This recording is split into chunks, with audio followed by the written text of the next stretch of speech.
Friends, this is Diksha from BYE. Today I am going to share some of the interesting tips that how you are going to solve your reading session.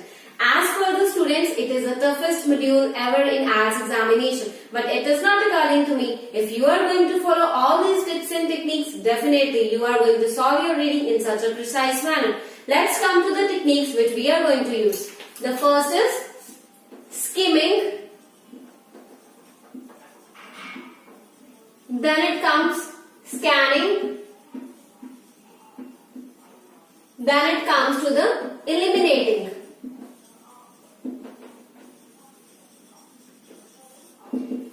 Now let me explain you what all three techniques actually implies. The first is skimming. What you have to do when you get to know about your reading booklets, you have to skim certain keywords from your question session. Then what you have to do, you have to scan all these words in your paragraphs. Do not skim and scan for the similar words. You have to skim for the synonyms as well as for the antonyms, because it is never ever predictable. You are not going to have the similar meaning and similar word as per your question and paragraph.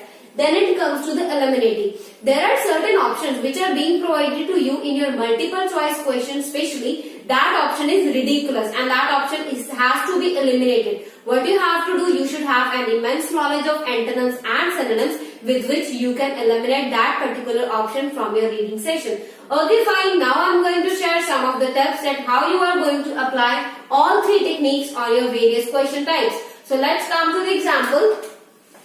The first and foremost paragraph which is being provided to me is saying Ria is a regular student.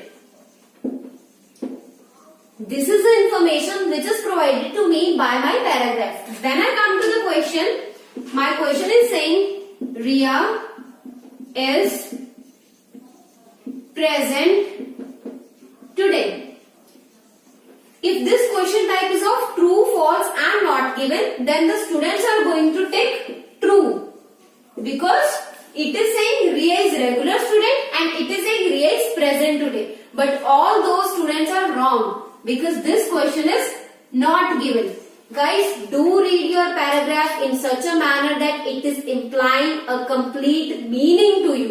It is saying Ria is a regular student. I understand. In question it is saying Ria is present today. We don't know if the passage is saying is Ria present today or not. That's why this question is not given. Let's have another example from your summary filling.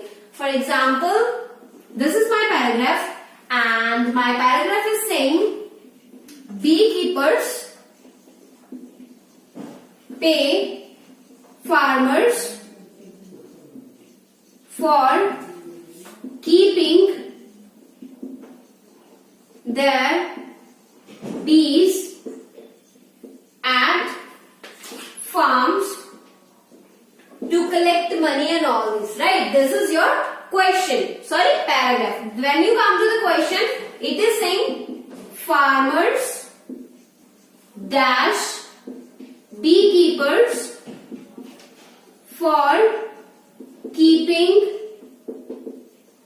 their bees at their farms. Now in the help box, two options are provided. First is pay, second is charge. Now majority of the students are going to tick pay because they are getting the similar word in their paragraph, but they are unable to rectify what their question is exactly implying to them, because the paragraph was saying beekeepers pay farmers, but your question is saying farmers dash beekeepers, farmers charge beekeepers, because they had used the antonym of pay. So guys, you should have an immense knowledge of antonyms and synonyms if you want to crack your reading session. Now let's come to another example.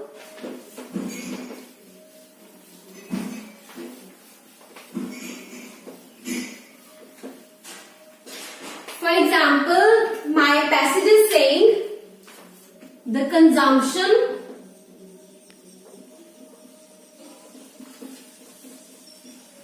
of water elevate. This is my passage and my question is the water consumption inflated remarkably.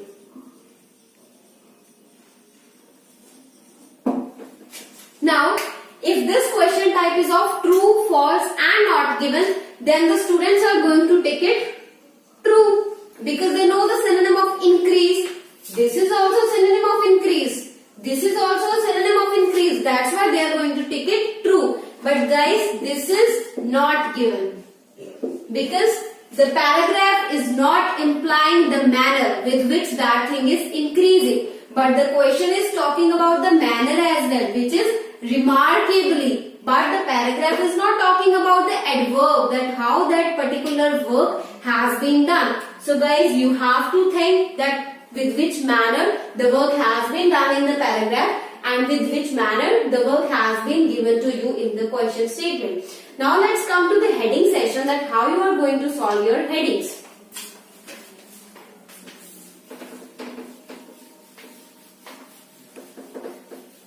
I'm going to write few of the lines from one paragraph. That paragraph was related to the consumption of water. Now that paragraph was like this, that the consumption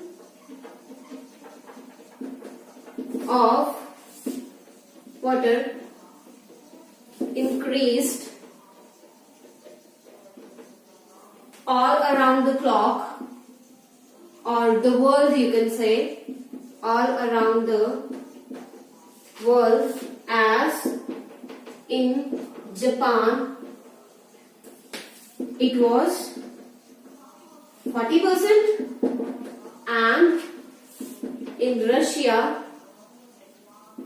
it was 60%. So this is my paragraph. Now let's come to the options which are provided to you in your heading session. The first option is consumption of water. Second is consumption of water in Japan and Russia. Third is consumption of water in Russia is more than Japan. So usually the students are confused in the similar options which are provided to them in your headings. So guys, what you have to do in these kind of statements, you have to bear one thing in your mind, that example can never be your answer. Example is never ever your answer, because the paragraph is saying the consumption of water increased, that the water consumption increased all around the world, means all around all the countries as. Now this as is conveying example. From this as, the example started. They are saying in Japan it is 40 and in Russia it is 60. They are just framing an example of Russia and of Japan. Now in your answers, these two options are completely wrong, because these two options are of example. First is consumption of water in Japan and Russia, which is an example. Second is consumption of water in Russia is more than Japan. This is also an example. Now this is our exact answer. Consumption of water. The idea which is supported by your example is always your answer. Whenever you are solving your heading session, what you have to do? You have to read the first 3 lines and the last 3 lines of your respective paragraphs. Because it is a rule of writing that a writer has to give you the introduction or the conclusion of the idea that person has written. So guys, all these techniques are going to help you. But yes, at the end, I am going to recommend you have motivation. You have to motivate yourself timely in order to solve your reading session. Because you are the only one who can motivate himself or herself. I would like to say that try to read your questions in a jumble manner, because reading is always unpredictable. Nobody knows in which manner the answers will be present in your paragraphs. So if you are going to read your answers or questions in a jumble manner, you are going to solve them easily and fastly. Thank you so much. For more tips and techniques, do visit at BYE at once. You will feel the change.